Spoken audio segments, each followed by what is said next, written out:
প্রিয় শিক্ষার্থীরা, আসসালামু আলাইকুম। কেমন আছো তোমরা? নিশ্চয়ই ভালো আছো। আজকের অনলাইন ক্লাসে তোমাদেরকে স্বাগত জানাচ্ছি। আমি তোমাদের তানভীর আহমেদ স্যার। আর আজকের আমি তোমাদের যে বিষয়টা নিয়ে ক্লাস নেব সেটা হলো বাংলা ব্যাকরণ ও নির্মিতি নিয়ে। বাংলা ব্যাকরণের বিষয়টা আমি তোমাদের ক্লাস 4-এর সবটুকুই দেখব। এখন আজকের আমরা যে টপিকসে নিয়ে কথা বলবো সেটা হলো ভাষা, ব্যাকরণ আর ধ্বনি। এই তিনটা টপিকস নিয়ে তোমাদের সাথে কথা বলবো। তো তোমরা এর মধ্যেই হয়তো বাড়িতে পড়ে থাকবে এগুলো, তবুও আজকে তোমাদের সাথে এটা নিয়ে একটু আলোচনা করা প্রয়োজন। তো চলো শুরু করি। আজকের প্রথম যে টপিকস সেটা হলো ভাষা। ভাষা কাকে বলে, ভাষা কত প্রকার, ভাষা কোথা থেকে উৎপত্তি হলো, এগুলো নিয়ে আমরা প্রথমে কথা বলবো। আচ্ছা, আমরা কিন্তু অলরেডি পড়ার মধ্যে চলে গেছি। দেখো, এই যে আমি তোমাদের সাথে কথা বলছি, আমার কথা তোমরা নিশ্চয়ই বুঝতে পারছো, তাই না? এই যে আমার মনের ভাব তোমাদের কাছে ব্যক্ত করতে পারছি, এটা কিসের মাধ্যমে? ভাষার মাধ্যমে। ভাষার মাধ্যমে, তাই না? তাহলে আমরা সাধারণত বলতে পারি যে মনের ভাব প্রকাশের মাধ্যমকে কি বলে? ভাষা বলে। সাধারণত আমরা কি বলতে পারি? মনের ভাব প্রকাশের মাধ্যমকেই ভাষা বলে। আচ্ছা, এই ভাষা কোথা থেকে উৎপত্তি হচ্ছে? ভাষা উৎপত্তি হচ্ছে আমাদের মনে, আমাদের এখানে একটা ফুসফুস আছে, ঠিক আছে? ফুসফুস থেকে বাতাসটা যখন আমাদের মুখ থেকে বের হয়ে আসে, তখন মুখের মধ্যে, দাঁতে, ঠোঁটে, চোয়ালে, তারপরে নাকের মধ্যে, জিহ্বায়, এই বাতাস বিভিন্ন জায়গায় বাধাপ্রাপ্ত হয়। বাধাপ্রাপ্ত হওয়ার ফলে এখানে একটা আওয়াজের সৃষ্টি হয়। এই আওয়াজকে কি বলে? ধ্বনি বলে। আর এই অর্থবোধক ধ্বনি সমষ্টিকে কি বলে? ভাষা বলে। ঠিক আছে? তাহলে আমরা ভাষার প্রাথমিক সংজ্ঞা বলতে পারি মনের ভাব প্রকাশের মাধ্যমকেই ভাষা বলে। আচ্ছা, এখন আমরা জানবো এই ভাষা আবার দুই প্রকার। প্রধানত এই ভাষা আবার দুই প্রকার, মানে এই ভাষার আবার দুইটা রূপ আছে। একটা হলো লিখিত রূপ আর একটা হলো মৌখিক রূপ। একটা কি রূপ?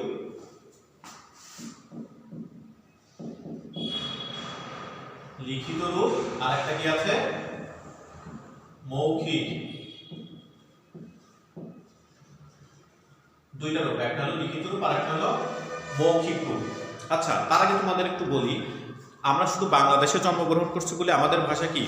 বাংলা। কিন্তু যদি আমরা ইংল্যান্ড, আমেরিকা, সৌদি আরব, অন্যান্য দেশে জন্মগ্রহণ করতাম, তখন আমাদের ভাষা কি হইতো? তখন আমাদের ভাষা হইতো ওই দেশের ভাষাটাই আমাদের ভাষা হইতো, তাই না? আচ্ছা, তোমাদের আরেকটু ইতিহাস বলি। যেমন আমরা বাংলাদেশের এখন কত কোটি মানুষ বাস করি? 16 কোটি। কিন্তু এক হিসাবে দেখা গেছে যে পৃথিবীতে যত মানুষ বাংলা ভাষায় কথা বলে তার সংখ্যা প্রায় কত কোটি? 30 কোটি। অর্থাৎ পৃথিবীতে প্রায় 30 কোটি লোকের মুখের ভাষা কি? বাংলা। আবার যদি আরেকটু তোমাদের বলি, পৃথিবীতে প্রায় 3,500-এর উপরে ভাষা আছে। কত ভাষা আছে? 3,500-এর উপরে ভাষা আছে। আর এর মধ্যে বাংলার স্থান ষষ্ঠ। বাংলার স্থান কি? ষষ্ঠ। আচ্ছা, এখন আমরা আবার পড়ার দিকে ফিরে আসি। আচ্ছা, ভাষার কয়টা রূপ আছে? একটা হলো লিখিত রূপ আর একটা হলো মৌখিক রূপ। লিখিত রূপ কি? এই যে আমরা এখানে লিখছি না, এটা হলো লিখিত রূপ, যেটা লিখে প্রকাশ করা হয়। আর মৌখিক রূপ হলো যেটা মুখে মুখে উচ্চারণ করা হয়। এই যে আমি তোমাদেরকে বলছি মুখে মুখে, তাই না? এটা হলো মৌখিক রূপ। আচ্ছা, এরপরে আসি, তোমাদের এই ভাষা আবার 4টা উপাদান আছে। একটা হলো ধ্বনি, শব্দ, বাক্য আর অর্থ। এটা তোমাদের একটু পরে আবার বলবো, একটু পরে এই বিষয় নিয়ে আবার আলোচনা আছে। আচ্ছা, এই ভাষার আবার ভাষা আবার আছে, মাতৃভাষা আছে, রাষ্ট্রভাষা আছে। তোমাদের প্রশ্ন আসতে পারে মাতৃভাষা কাকে বলে, রাষ্ট্রভাষা কাকে বলে। আচ্ছা, মাতৃভাষা, মায়ের মুখ থেকে যে ভাষায় শিখি সেটাকে কি বলে? মাতৃভাষা বলে। আচ্ছা, এখন দেখো, আমরা বাংলাদেশে জন্মগ্রহণ করছি, তাই না? আমাদের মায়েরা সবাই কোন ভাষায় কথা বলে? বাংলা ভাষায় কথা বলে। এই জন্য আমাদের মাতৃভাষা কি হয়েছে? বাংলা। আবার যদি আমরা সৌদি আরবে জন্মগ্রহণ করতাম, তখন আমাদের মায়েরা কোন ভাষায় কথা বলতো? আরবি ভাষায় কথা বলতো, তাই না? তখন আমাদের ভাষা কি হইতো? আরবি। ঠিক আছে, তাহলে দেখো বাংলাদেশ এমন একটি দেশ যে দেশের মানুষ প্রথমেই তাদের ভাষার জন্য জীবন দিয়েছে। পৃথিবীর আর অন্য কোনো জাতি তাদের নিজের ভাষার জন্য কি দেয় নাই? জীবন দেয় নাই। এই জন্য আমরা কি করি জানো? 21শে ফেব্রুয়ারি আমরা আন্তর্জাতিক মাতৃভাষা দিবস পালন করি। আচ্ছা, ঠিক আছে। আচ্ছা, এখন দেখো রাষ্ট্রভাষা কাকে বলে? রাষ্ট্রভাষা, আচ্ছা, 1952 সালের 21শে ফেব্রুয়ারি বাংলার কিছু ছেলেরা তাদের নিজের ভাষার জন্য জীবন দিয়েছিল। কেন দিয়েছিল? কারণ ওই সময় পাকিস্তানিরা বাংলাদেশকে শাসন করতো, তাই না? শাসন করার কারণে পাকিস্তানের ভাষা ছিল কি? উর্দু। তারা মূলত চেয়েছিল বাংলাকে রাষ্ট্রভাষার পরিবর্তে উর্দুকে রাষ্ট্রভাষা করার। এই জন্য বাংলার কিছু ছাত্ররা, বাংলার সাধারণ জনগণ এর বিরুদ্ধে কথা বলছিল। ঠিক আছে, এই কারণে 1952 সালের 21শে ফেব্রুয়ারি পাকিস্তানের সৈন্যবাহিনী বাঙালির উপরে গুলি চালায়। ঠিক আছে, গুলি চালালে রফিক, শফিক, সালাম, বরকত সহ আরও অনেকেই শহীদ হয়। আর এরপর থেকেই বাংলাকে রাষ্ট্রভাষা করার একটা দাবি ওঠে। আচ্ছা, এই রাষ্ট্রভাষা কি? রাষ্ট্রভাষা হলো সংবিধান স্বীকৃত ভাষা। ঠিক আছে, বাংলাদেশের সংবিধানে বাংলাকেই কি করা হয়েছে? রাষ্ট্রভাষা করা হয়েছে। অর্থাৎ সংবিধান স্বীকৃত ভাষাকেই কি বলবে? রাষ্ট্রভাষা। আচ্ছা, এরপরে আমরা বলছিলাম যে এই বাংলা লিখিত রূপ আর মৌখিক রূপ, তাই না? ভাষা কয়টা রূপ বললাম? লিখিত রূপ আর মৌখিক রূপ। এই লিখিত আর মৌখিক এটার আবার দুইটা ভাগ আছে। আচ্ছা, এখন দেখো লিখিত আরো অনেক ভাগ আছে, কিন্তু আমি তোমাদের সাধারণ দুইটা ভাগের কথা এখানে বলবো। একটা হলো সাধু আর একটা হলো চলিত। সাধু আর চলিত। এই যে সাধু ভাষাটা হলো প্রাচীনকালে না, বাংলা ভাষাটা আসছে মূলত সংস্কৃত ভাষা থেকে। সংস্কৃত ভাষায় যারা পণ্ডিত ছিল তারা মূলত যখন বই লিখত তখন এই সাধু ভাষাটা ব্যবহার করতো। অর্থাৎ এই সাধু ভাষাটা হলো প্রাচীনকালে যারা পণ্ডিত ছিল তারা ব্যবহার করতো, কিন্তু বর্তমানে আমরা যে ভাষাটা ব্যবহার করি সেটা হলো চলিত। এই সাধু এবং চলিতের মধ্যে একটু পার্থক্য আছে। আমি তোমাদের কয়েকটা পার্থক্যের কথা বলি। এক নম্বর হলো সাধু ভাষা হলো ব্যাকরণের সুনির্দিষ্ট নিয়ম মেনে চলে। চলিত ভাষা কি করে? ব্যাকরণের সুনির্দিষ্ট নিয়ম মেনে চলে না। সাধু ভাষা গুরুগম্ভীর প্রকৃতির, চলিত ভাষা সহজ সরল প্রকৃতির। সাধু ভাষা নাটক, বক্তৃতা, সংলাপের অনুপযোগী। চলিত ভাষা নাটক, বক্তৃতা, সংলাপের উপযোগী। সাধু ভাষা গুরুগম্ভীর, চলিত ভাষা জটিল, এটা তো বললাম। আচ্ছা, সাধু ভাষা ব্যাকরণের সুনির্দিষ্ট নিয়ম মেনে চলে, চলিত ভাষা ব্যাকরণের সুনির্দিষ্ট নিয়ম মেনে চলে না। আচ্ছা, এরপরে দেখো সাধু ভাষায় সর্বনাম এবং ক্রিয়াপদে পূর্ণরূপ ব্যবহৃত হয়, চলিত ভাষায় ক্রিয়া এবং সর্বনাম পদের সংক্ষিপ্ত রূপ ব্যবহৃত হয়। তাহলে আমি যে দুইটা তিনটা বললাম এই দুইটা তিনটাই গুরুত্বপূর্ণ। এক নাম্বারটা হলো সাধু ভাষা ব্যাকরণের সুনির্দিষ্ট নিয়ম মেনে চলে, চলিত ভাষা ব্যাকরণের সুনির্দিষ্ট নিয়ম মেনে চলে না। সাধু ভাষা গুরুগম্ভীর প্রকৃতির, চলিত ভাষা সহজ সরল। সাধু ভাষা নাটক, বক্তৃতা, সংলাপের অনুপযোগী, চলিত ভাষা নাটক, বক্তৃতা, সংলাপের উপযোগী। সাধু ভাষা সর্বনাম এবং ক্রিয়াপদের পূর্ণরূপ ব্যবহৃত হয়, চলিত ভাষায় সর্বনাম এবং ক্রিয়াপদের সংক্ষিপ্ত রূপ ব্যবহৃত হয়। এই যে এটাই তোমাদের এখন পড়তে হবে যে সাধু ভাষায় ক্রিয়া এবং সর্বনাম পদের কেমন রূপ ব্যবহৃত হয়। ঠিক আছে, আমরা এখন দেখি কয়েকটা উদাহরণ দেখব, তাহলে দেখব যে সাধু এবং চলিতের মধ্যে কেমন পার্থক্য রয়েছে। যেমন দেখো, আমরা যদি সাধু ভাষায় লিখি কন্যা, আর চলিত ভাষায় কি হবে? সাধু ভাষায় কন্যা হলে চলিত ভাষায় কি হবে? মেয়ে হবে। সাধু ভাষায় কন্যা হলে চলিত ভাষায় কি হবে? মেয়ে হবে। এরপরে আরো অনেক রকম আছে। দেখো এখানে সাধু ভাষা হলো করিলাম,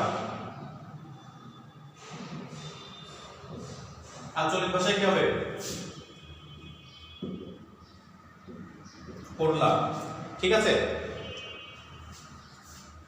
এটা যদি আমি বলি শুনিল,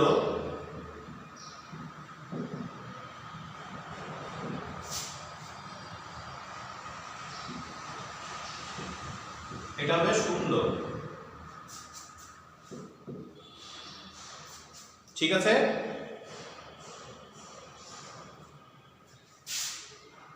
শুনিল সুন্দর।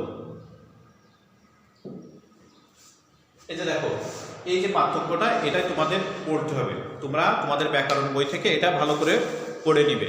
ঠিক আছে, তোমরা ব্যাকরণ বইয়ের 10, 11, 12, 13 পৃষ্ঠায় দেখবা এটা সুন্দর করে দেওয়া আছে। এটা তোমরা বাসায় সুন্দর করে পড়বা। ঠিক আছে, তো আমরা ভাষা নিয়ে আলোচনা শেষ করলাম। এবার আমরা আলোচনা করবো ব্যাকরণ। ব্যাকরণ হলো, তোমরা ব্যাকরণ সম্পর্কে জানো, ব্যাকরণ হলো যে বইয়ে কোনো বাংলা ভাষার নিয়মকানুন লিপিবদ্ধ করা হয় সেটাকে কি বলবে? ব্যাকরণ। আচ্ছা, আমাদের বাংলাদেশের একটা সংবিধান আছে না? আছে তো। ওই সংবিধানেরও বাংলাদেশ কিভাবে চলবে সেটা লিপিবদ্ধ করা আছে। তেমনি ব্যাকরণে বাংলা ভাষা কিভাবে চলবে তার কথা এখানে লিপিবদ্ধ করা আছে। আচ্ছা, এখন আমরা জানবো ব্যাকরণের বিশেষ একটা, ব্যাকরণ শব্দটা ভাঙলে আমরা কি পাই? বি যুক্ত আ যুক্ত ক্রি যুক্ত অন সমান সমান কি হবে? ব্যাকরণ। তো এই ব্যাকরণের সংজ্ঞা আমরা যদি এখন বলি, যে শাস্ত্র পাঠ করিলে ভাষা শুদ্ধরূপে লিখতে, পড়তে ও বলতে পারা যায় তাকে কি বলে? ব্যাকরণ বলে। আবার বলি, যে শাস্ত্র পাঠ করিলে ভাষা শুদ্ধরূপে লিখতে, পড়তে ও বলতে পারা যায় তাকে কি বলবে? ব্যাকরণ বলবে।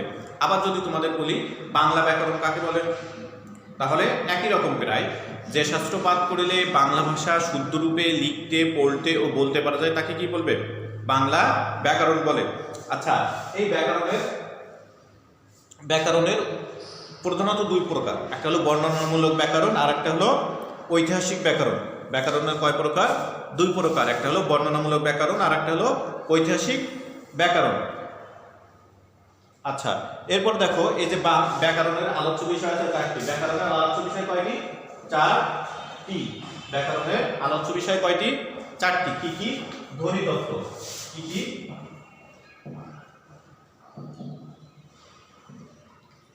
ধ্বনিতত্ত্ব, শব্দতত্ত্ব, তারপরে কি আছে? বাক্যতত্ত্ব,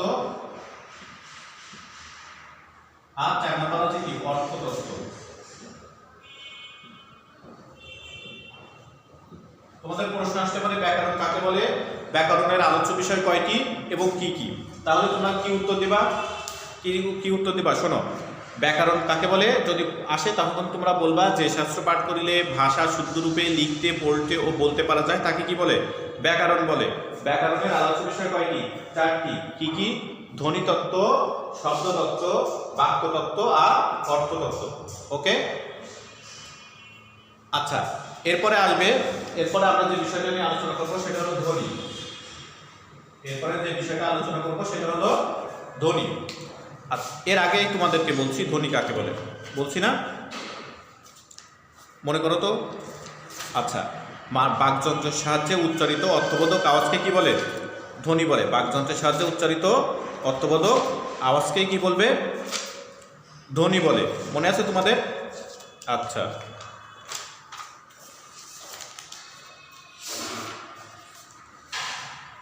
এই ধ্বনি হলো ভাষার ক্ষুদ্রতম একক। ধ্বনি কি? ভাষার ক্ষুদ্রতম একক। ঠিক আছে, আচ্ছা, এখন যদি তোমাদের আবার বলি ধ্বনি কাকে বলে? বাকযন্ত্রের সাহায্যে উচ্চারিত অর্থবোধক ক্ষুদ্রতম আওয়াজকে কি বলে? ধ্বনি বলে। বাকযন্ত্রের সাহায্যে উচ্চারিত অর্থবোধক আওয়াজকে কি বলবে? ধ্বনি বলে।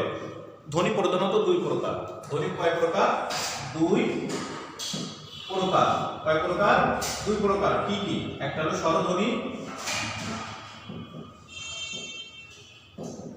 আর 2 নম্বর হলো ব্যঞ্জন ধ্বনি। দেখতে পাচ্ছ তোমরা? একটা হলো স্বরধ্বনি আর একটা হলো ব্যঞ্জন ধ্বনি। ধ্বনি কয় প্রকার? দুই প্রকার। একটা হলো স্বরধ্বনি আর একটা হলো ব্যঞ্জন ধ্বনি। আচ্ছা, এখন যদি তোমাদের প্রশ্ন আসে স্বরধ্বনি কাকে বলে আর ব্যঞ্জন ধ্বনি কাকে বলে, বলতে পারবা? আচ্ছা, আমি বলে দিচ্ছি। স্বরধ্বনি যে ধ্বনি উচ্চারণের সময় মুখের কোথাও বাধাপ্রাপ্ত। আচ্ছা, আর একটু সুন্দর করে বলি, যে ধ্বনি উচ্চারণের সময় ফুসফুস তাড়িত বাতাস মুখের কোথাও বাধা না পেয়ে উচ্চারিত হয় সেগুলোকে কি বলবে? স্বরধ্বনি বলে। যেমন স্বরধ্বনি কি কি আছে? স্বরধ্বনি আছে হলো স্বরে অ, হ্রস্বই, দীর্ঘই ইত্যাদি, তাই না? আর ব্যঞ্জন ধ্বনিও একই রকম, যে ধ্বনি উচ্চারণের সময় ফুসফুসতাড়িত বাতাস মুখের কোথাও না কোথাও বাধাপ্রাপ্ত হয় এবং স্বরধ্বনির সাহায্য ছাড়া উচ্চারিত হতে পারে না, তাকে কি বলবে? ব্যঞ্জন ধ্বনি বলে। যেমন কি? যেমন ক, খ, ঘ ইত্যাদি। ঠিক আছে, তাহলে আমরা জানলাম ধ্বনি কাকে বলে। ধ্বনি কাকে বলে? ফুসফুসতাড়িত বাতাস, ভাষার ক্ষুদ্রতম আওয়াজকে কি বলে? ধ্বনি বলে। আচ্ছা, আরো সুন্দর করে বলা যাবে, ধ্বনি কয় প্রকার? দুই প্রকার, একটা হলো স্বরধ্বনি, ব্যঞ্জন ধ্বনি। স্বরধ্বনি কাকে বলে? যে ধ্বনি উচ্চারণের সময় ফুসফুসতাড়িত বাতাস মুখের কোথাও বাধাপ্রাপ্ত হয় না, তাকে কি বলবে? স্বরধ্বনি বলে। আর ব্যঞ্জন ধ্বনি হলো যে ধ্বনি উচ্চারণের সময় ফুসফুসতাড়িত বাতাস মুখের কোথাও না কোথাও বাধাপ্রাপ্ত হবে এবং স্বরধ্বনির সাহায্য ছাড়া উচ্চারিত হতে পারবে না, তাকে কি বলবে? ব্যঞ্জন ধ্বনি বলে। তো আজকের আমাদের যে টপিক চিন্তা ছিল সেই বিষয় নিয়ে আমরা আলোচনা করছি। প্রথমে আলোচনা করছি ভাষা নিয়ে, তারপরে ব্যাকরণ নিয়ে, তারপরে ধ্বনি নিয়ে, তাই না? মনে থাকবে তোমাদের? আর একটু দেখো, ভাষা প্রথমত দুই প্রকার বলছিলাম, একটা হলো লিখিত রূপ আর একটা হলো মৌখিক রূপ। এই লিখিত রূপকে আবার সাধু ভাষা আর চলিত ভাষা এভাবে বলছি। আর ব্যাকরণটা বলছি হলো, ব্যাকরণের আলোচ্য বিষয় চারটি: ধ্বনিতত্ত্ব, শব্দতত্ত্ব, বাক্যতত্ত্ব আর অর্থতত্ত্ব। আবার ধ্বনি বলছি কয় প্রকার? দুই প্রকার, একটা স্বরধ্বনি আর একটা হলো ব্যঞ্জন ধ্বনি, তাই না? এইগুলো তোমরা বাসায় ভালো করে পড়বে। আর যে হোমওয়ার্কটা দেওয়া আছে হোমওয়ার্কটা সুন্দর করে করবে, ঠিক আছে? ঠিক আছে, আজকের মতো এই পর্যন্তই। আর কোনো প্রশ্ন থাকলে কমেন্টস বক্সে জানাবে। ঠিক আছে, আসসালামু আলাইকুম।